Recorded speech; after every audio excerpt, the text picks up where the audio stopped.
Hi everyone, this is Chris from Make It a Garden. This is my second video, and once again I am behind the camera. I just got back from a little shopping spree at my favorite secret thrift store and thought I would share with you some of the ways I get the inspiration for making my dish flowers and my garden totems.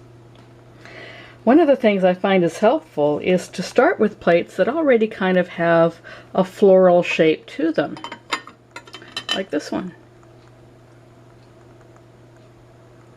Or even this one. Isn't that pretty? Now I can either leave it plain like this and let the light shine through it, or I can use glass paint to give it a little bit of color, just like I'm doing with this one. Lots of possibilities.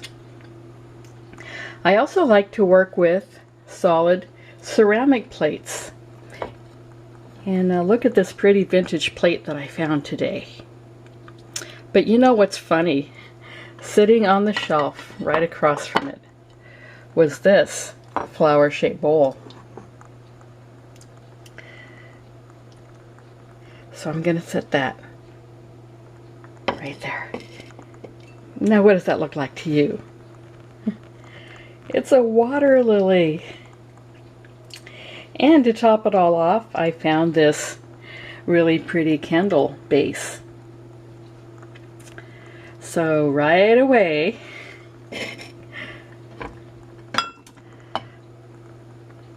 look what I have. Set that right up here.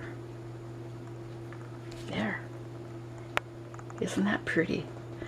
So I've got a pretty little garden totem. And if I wanted to, what do we always see with water lilies? A frog. So this is my own little froggy. And I'm not sure that I want to part with him. But look, isn't that cute?